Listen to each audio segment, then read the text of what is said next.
தங்க தலைவர் தளபதி அவர்கள் கட்டி தழுவி பொதுச் செயலாளர் அவர்கள் பொன்னாடை கொடுக்க இதோ வேல்முருகன் அண்ணனுக்கு பொன்னாடை போர்த்தி நமது அன்பு பாராட்டுகிறோம்.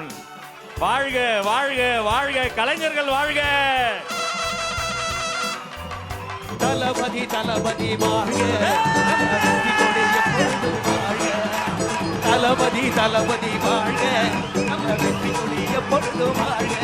உண்மையிலேயே ரொம்ப ரொம்ப சந்தோஷமா இருந்தது. அவர் நினைச்சிருந்தா பெரிய பெரிய சிங்கர்களை கூப்பிட்டு அவர் பாட வச்சிருக்கலாம். அவர் இசையில பாடாத, அவருடைய படத்துல பாடாத பாடகர்களே கிடையாது. கிட்டத்தட்ட எல்லா சிறப்பு பாடல்களும் பாடியிருக்கிறாங்க. அவர் படத்துல பாடுறதுக்கு கனவு.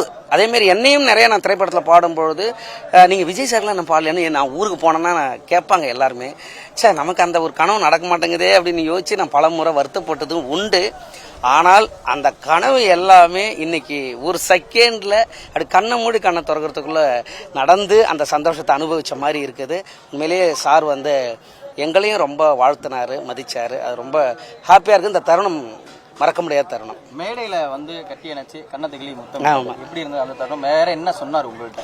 அதாவது நான் அவ்வளவு எதிர்பார்க்கல. நார்மலா அப்படி கை குற்று விட்டுருவாங்கன்னு நினைச்சேன். கட்டி பிடிச்சி ரெண்டு கையையும் பிடிச்சி கன்னத்துல பிடிச்சி கிள்ளி முத்தம் கொடுத்தது. அது அவர் என்னன்னா, ஒரு நிகழ்வுன்னா இப்படிதான் இது பண்ணணும்.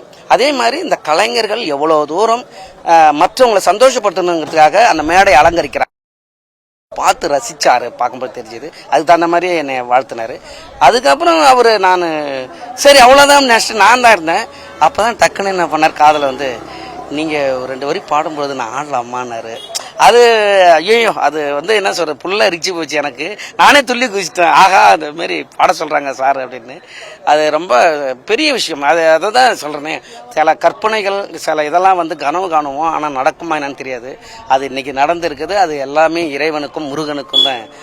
அரசியல் மேடைகளுடைய நிகழ்ச்சிகளோ கலை நிகழ்ச்சி பாடி இருப்பீங்க. ஆமா. இப்ப இங்க தாவேக்காவுடைய நிகழ்ச்சிகள் பாடும்போது எந்த அளவுக்கு அது மரியாதைகள் இருந்து?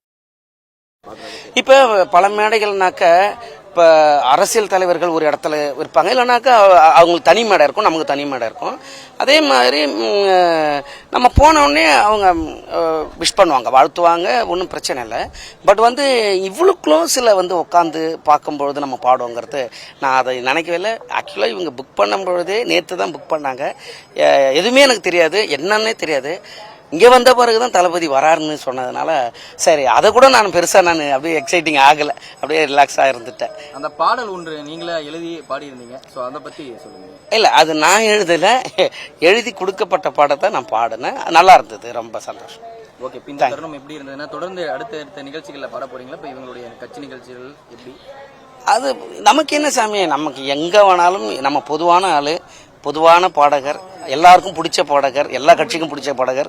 அதனால எங்க வேணாலும் யாரு கூப்பிட்டாலும் போய் போடுவோம். இப்ப அடுத்தது ரெக்கார்டிங் வேற ஏதாவது கட்சிக்கு ஒண்ணு பாடணும்னாலும் போய் போடுவோம். அதெல்லாம் இல்ல. இப்ப இங்க வேல்முருகன் வந்துட்டாரு அப்படின்னு தாவேக்கால வேல்முருகன் இணைய போறாரா அப்படின்ற மாதிரி எல்லாம் நிறைய சொன்னாங்க. ஒன்னும் இல்ல, இப்ப எங்கேயாவது திடீர்னு யாரையாவது பார்த்து பேசினாலும் தான் அப்படி ஆயிடுது. இப்ப பொதுவா யாராவது எங்கேயாவது சாப்பிட போனாலும் தான் நடந்துருது. இந்த மாதிரி விருந்துக்கு போயிருந்தாங்க, அவங்க உடனே இதுல பிஜேபியில் சேர்ந்தாங்கன்னு சொல்லி அந்த மாதிரி நிறைய விஷயங்கள் இருக்கதான் செய்யும். நம்ம அதெல்லாம் அது இணையத்துங்கிறது சார் பெரிய விஷயம் இல்லை. உண்மையா மனசார எந்த இடத்துல நம்ம என்ன வேலை பார்க்குறோமோ அதை சரியா பண்ணிட்டு போனாவே போதும் சார். அதுதான் உண்மையான இது.